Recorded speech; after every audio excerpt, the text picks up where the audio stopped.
Ladies and gentleman, with holding ತೆರಿಗೆ ಅಂದರೆ ಏನು? ಮೋದಿ ಅವರ ಹೇಳಿಕೆಗಳು ಮತ್ತು ಸರ್ಕಾರದ ಈ ನಿರ್ಧಾರಗಳು ಜನಸಾಮಾನ್ಯರಿಗೆ ಎಷ್ಟು ಹೊರೆ ಆಗ್ತವೆ? ಈ ನಿಯಮಗಳು ಎಷ್ಟರ ಮಟ್ಟಿಗೆ ಸರಿಯಾಗಿವೆ?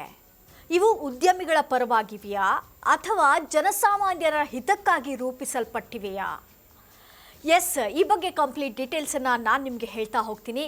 ನೆಲ ಜಲ ಭಾಷೆಗಾಗಿ ಪ್ರಾಮಾಣಿಕ ಪತ್ರಿಕೋದ್ಯಮ. ನೀವು ನೋಡ್ತಾ ಇದ್ದೀರಾ ಫೋಕಸ್ ಟಿವಿ. ನಾನು ರೂಪಲತಾ.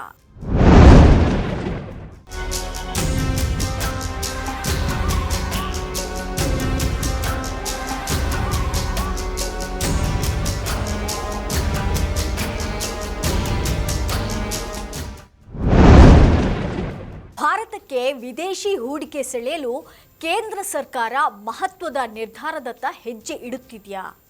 ವಿದೇಶಿ ಹೂಡಿಕೆದಾರರ ಮೇಲಿನ 20% ವಿತ್ ಹೋಲ್ಡಿಂಗ್ ತೆರಿಗೆಯನ್ನು ಕಡಿತಗೊಳಿಸುವ ಅಥವಾ ಸಂಪೂರ್ಣ ರದ್ದುಪಡಿಸುವ ಬಗ್ಗೆ ಚರ್ಚೆಗಳು ಜೋರಾಗಿವೆ. ಪ್ರಸ್ತುತ ಭಾರತ ಸರ್ಕಾರದ ಬಾಂಡ್ಗಳಲ್ಲಿ ಹೂಡಿಕೆ ಮಾಡುವಂಥ ವಿದೇಶಿ ಹೂಡಿಕೆದಾರರು ಸುಮಾರು 20% ವಿತ್ ಹೋಲ್ಡಿಂಗ್ ತೆರಿಗೆ ಪಾವತಿಸುತ್ತಿದ್ದಾರೆ. ಇದು ವಿಶ್ವದಲ್ಲೇ ಅತಿ ಹೆಚ್ಚು ದರಗಳಲ್ಲಿ ಒಂದಾಗಿದೆ. ಈ ತೆರಿಗೆ ಅಂದರೆ ಹೂಡಿಕೆದಾರರಿಗೆ ಸಿಗುವಂಥ ಬಡ್ಡಿ ಆದಾಯದ ಮೇಲಿನ ಮೂಲದಲ್ಲೇ ಕಡಿತಗೊಳ್ಳುವಂಥ ತೆರಿಗೆ. ಕಳೆದ 2 ತಿಂಗಳಲ್ಲಿ ಸುಮಾರು $38 ಬಿಲಿಯನ್ ವಿದೇಶಿ ಬಂಡವಾಳ ಭಾರತದಿಂದ ಹೊರಹೋಗಿರುವುದು ಕೇಂದ್ರ ಸರ್ಕಾರದ ಚಿಂತೆಗೆ ಕಾರಣವಾಗಿದೆ. ಇದರಿಂದ ರೂಪಾಯಿ ಮೌಲ್ಯ ಕುಸಿತ ಹಾಗೂ ವಿದೇಶಿ ವಿನಿಮಯ ಸಂಗ್ರಹದ ಮೇಲೆ ಒತ್ತಡ ಹೆಚ್ಚಾಗಿದೆ. ಈ ಹಿನ್ನೆಲೆಯಲ್ಲಿ ವಿದೇಶಿ ಹೂಡಿಕೆದಾರರಿಗೆ ಭಾರತವನ್ನು ಹೆಚ್ಚು ಆಕರ್ಷಕವಾಗಿಸಲು ಸರ್ಕಾರ ತೆರಿಗೆ ಸಡಿಲಿಕೆ ಬಗ್ಗೆ ಚರ್ಚೆ ನಡೆಸುತ್ತಿದೆ.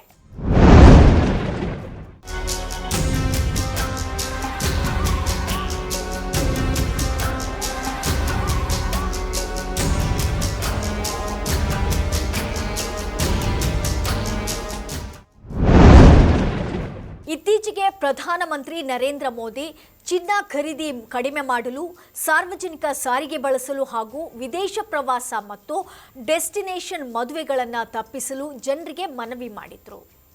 ವಿದೇಶಿ ವಿನಿಮಯ ಉಳಿಸುವ ಉದ್ದೇಶದಿಂದ ಈ ಕ್ರಮಗಳನ್ನು ಸೂಚಿಸಲಾಗಿದೆ ಎಂದು ಸರ್ಕಾರ ಹೇಳ್ತಿದೆ. ಇದರ ನಡುವೆ ವಿರೋಧ ಪಕ್ಷಗಳು ಹಾಗೂ ಕೆಲವು ಸಾಮಾಜಿಕ ವಲಯಗಳಲ್ಲಿ ಮತ್ತೊಂದು ಪ್ರಶ್ನೆಯೂ ಕೇಳಿಬರ್ತಿದೆ. 2014ರಿಂದ ಕೇಂದ್ರ ಸರ್ಕಾರದ ಅನೇಕ ಆರ್ಥಿಕ ನೀತಿಗಳು ದೊಡ್ಡ ಉದ್ಯಮಿಗಳಿಗೆ ಅನುಕೂಲವಾಗಿವೆ ಎಂಬ ಆರೋಪ ಕೇಳಿಬರ್ತಿದೆ. ವಿಶೇಷವಾಗಿ ಮ್ಯಾಂಗ್ಳೂರ್ ಇಂಟರ್ನ್ಯಾಷನಲ್ ಏರ್ಪೋರ್ಟ್ ಸೇರಿದಂತೆ ಹಲವು ಮೂಲಸೌಕರ್ಯ ಯೋಜನೆಗಳಲ್ಲಿ ಖಾಸಗಿ ಕಂಪನಿಗಳಿಗೆ ಹೆಚ್ಚಿನ ಆದ್ಯತೆ ನೀಡಲಾಗಿದೆ ಅಂತ ಟೀಕಿಸಲಾಗಿದೆ. ಸರ್ಕಾರದ ಹಲವು ಯೋಜನೆಗಳ ಹೊರೆ ಸಾಮಾನ್ಯರ ಜನರ ಮೇಲೆ ಬೀಳ್ತಾ ಇದೆ. ಆದರೆ ಲಾಭ ದೊಡ್ಡ ಉದ್ಯಮಿಗಳಿಗೆ ಮಾತ್ರ ಸಿಗ್ತಿದೆ ಎಂಬ ಆಕ್ರೋಶವೂ ಕೂಡ ವ್ಯಕ್ತವಾಗ್ತಿದೆ. ಇದರ ಬಗ್ಗೆ ಸರ್ಕಾರದ ವಾದ ಏನಂದರೆ, ವಿದೇಶಿ ಹೂಡಿಕೆ ಹೆಚ್ಚಿದ್ರೆ ಉದ್ಯೋಗ ಸೃಷ್ಟಿ, ಆರ್ಥಿಕ ಬೆಳವಣಿಗೆ ಮತ್ತು ಮೂಲ ಸೌಕರ್ಯ ಅಭಿವೃದ್ಧಿಗೆ ಸಹಕಾರಿಯಾಗಲಿದೆ.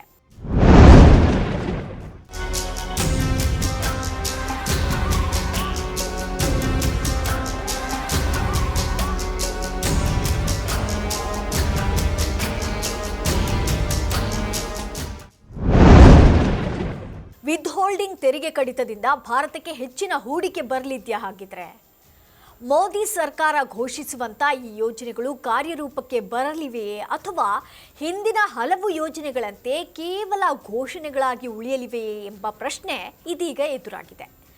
ಅಥವಾ ಮುಂಬರುವ ಯೋಜನೆಗಳು ಕೇವಲ ದೊಡ್ಡ ಕಾರ್ಪೊರೇಟ್ ಕಂಪನಿಗಳಿಗೆ ಮಾತ್ರ ಲಾಭವಾಗಲಿವೆಯೇ?